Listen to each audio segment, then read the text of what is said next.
and show America that good conduct is the foundation and the fulfillment of one obligation to Allah subhanahu wa ta'ala and to other human beings, to be pious, sincere, patient, forbearing, modest, decent, dutiful to one another, kind to kith and kin, courageous, generous, truthful, and a long list of what the Qur'an and the Sunnah tell us.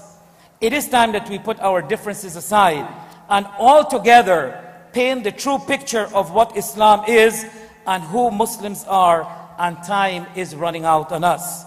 We must cooperate.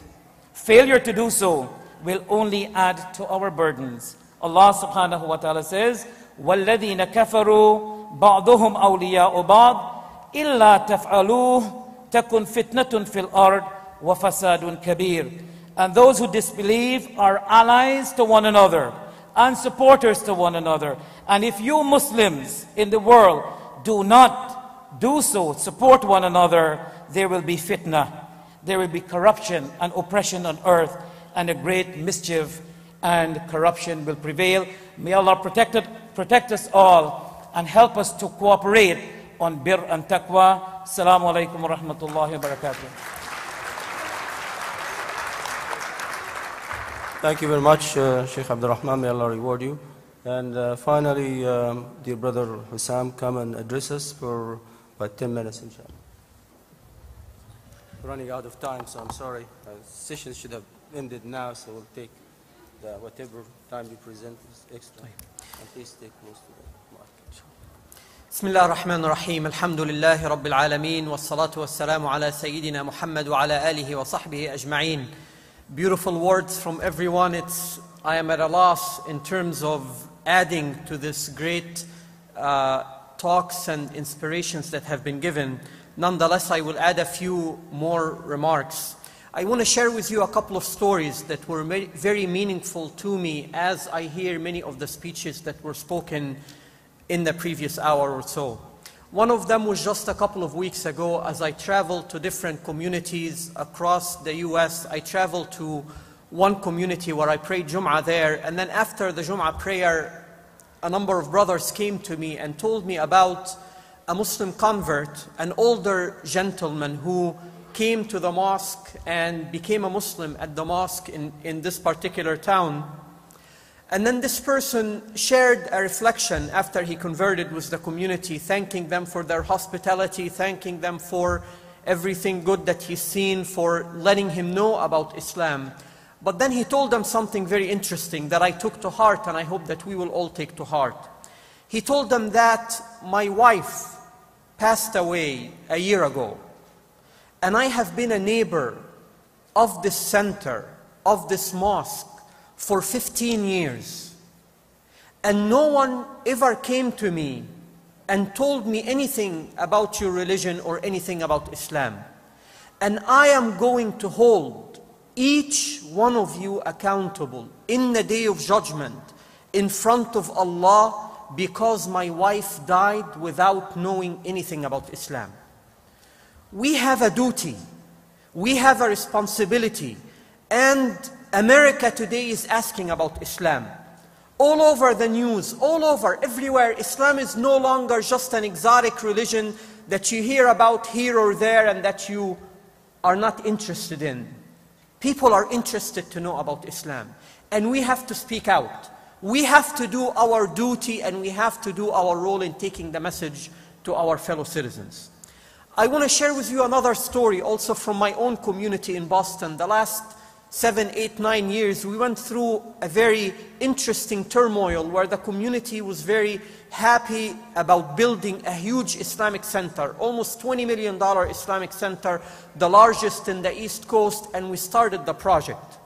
At that time, Islamophobes, way before the Ground Zero controversy and the mosque controversy and so on, probably one of the first of these controversies in America, Steve Emerson and many of the Islamophobes descended on the city, made a huge deal about Muslims coming to take over and terrorism and this and that, and pictures in the newspaper with Osama bin Laden and many rumors and many lies that we have known Islamophobes to do. This was very scary for the community. Almost immediately after 9/11, everybody hands off, and we as a community, unfortunately, we had built a fence around ourselves, feeling that if we just come to our conventions, come to our mosque, put our kids in Islamic schools, somehow we're going to protect ourselves from the evils around us. And little did we know that there is no barrier, that it's porous. With our children, with our community, there is no isolation.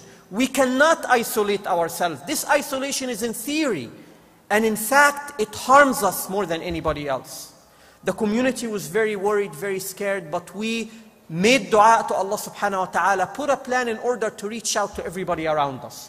We started from our neighbors that we had neglected for many years. Neighbors around the mosque, neighbors around our own community. We reached out to churches, to synagogues, to politicians, to media, and with the limited resources that we had, try to reach out to everybody around us. You know, we were stunned. We were stunned because we were faced with a certain goodness and a certain purity in the American society and a tolerance that we are maybe not accustomed to from where we come from. American society is tolerant.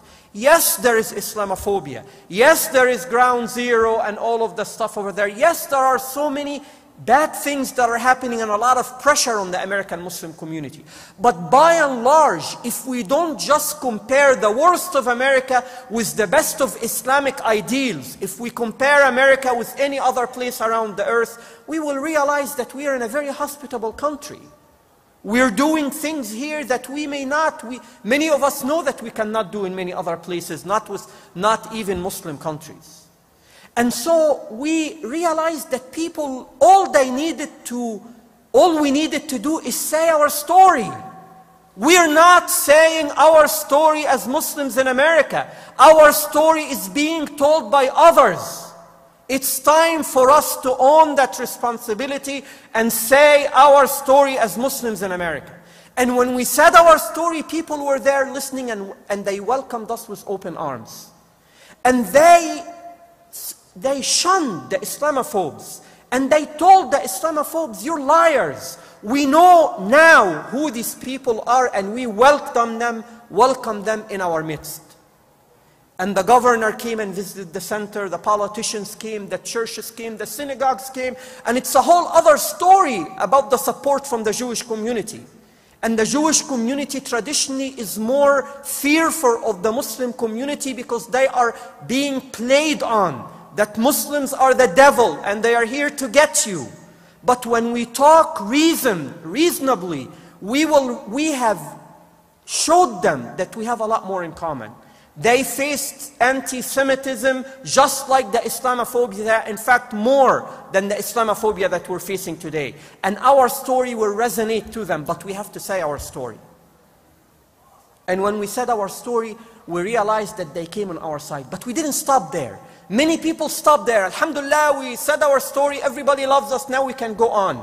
We realized, and this is where we are now as Muslims in America, we have to realize that this is home. You know, we used to treat America as our neighbors. You know, we have neighbors. And then one day we woke up and we realized, you know what, they're not neighbors. They are in fact roommates. We're in fact living together. And then now we're waking up to realize, you know, it's not just roommates, we're in fact married. This is home. This is our people. Every prophet came and said, Ya qawmi, O my people. He wasn't talking to the Muslims. He wasn't talking to the people who believed in him. My people were everybody in society. America is our people. Every prophet came as the brother to their people. وَإِلَى مَدْيَنَ أَخَاهُمْ وَإِلَى Everybody came as a brother. These are our brothers to whom we have a serious obligation. And yes, we have challenges. Yes, we have Islamophobia. And yes, we are a young community in America. And that puts a lot of pressure on us. We have to grow up fast. Every other minority in America, and America is made up of minorities, every other minority had decades and decades, maybe even centuries, to make itself at home in America. We're still struggling with that. We're young, relatively. Young in our institutions, young in managing our diversity.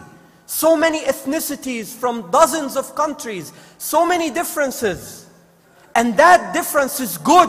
That diversity is good because that's what Islam is about and that's what America is about. In fact, the American Muslim community should be, could be one of the strongest in the world. Give me anywhere in the world 6 million Muslims who have as much opportunity as we have, who are as educated, as resourceful, as diverse. And that diversity is good if we use it in a good way and if we leverage it in a good way.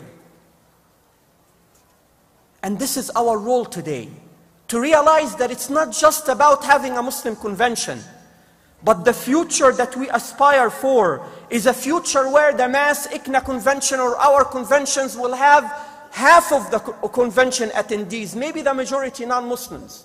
Where are the non-Muslims? We have a message to America that must break beyond these walls, must break beyond our doors and our homes and reach out to everybody else. The future that we aspire for are Islamic centers that are beacon of lights for their communities. And their communities is not just the Muslim community. Our community is the larger American society, where everybody in society wants to come to the Islamic center to receive goodness and guidance and help, not just spiritual but also physical. The future that we aspire for are Islamic schools that have long waiting lists from non-Muslims who want to put their kids in order to learn the good morals and the good behaviors. The future that we aspire for is another community like Spain or Cordoba and like America, where religious diversity and tolerance is the norm and where we are heard and our message is spread. The future that we aspire for could have and should have an American Muslim president. And that American Muslim president's agenda will, number one, will not be fighting Islamophobia, but it's going to be the entire society. Our future should be that we are mercy to mankind. This is what we aspire for, and that's why our vision in MAS is a virtuous and just American society. That's our focus, that's our home, that's our audience, that's our mandate from Allah subhanahu wa ta'ala, the American society where we live. And our mission, and I will end with that, is to move people to strive for God consciousness, liberty and justice, and to convey Islam with utmost clarity. أقول قولي هذا وأستغفر الله لي ولكم. السلام عليكم ورحمة الله. Thank you, Brother Sam. Allah reward all of you. And I'm sorry, we don't have enough time for questions and answers and your comments. So we'll conclude at this point. Before we conclude, I'd like you to remember to pick up your children and come back over here. The entertainment part will start at 9:45, inshallah. سبحانك اللهم وبحمدك نشهد أن لا إله إلا أنت نستغفرك ونتوب إليك. Thank you for the speakers. May Allah reward all of you. And thank you for all of you. Assalamu alaikum wa rahmatullah.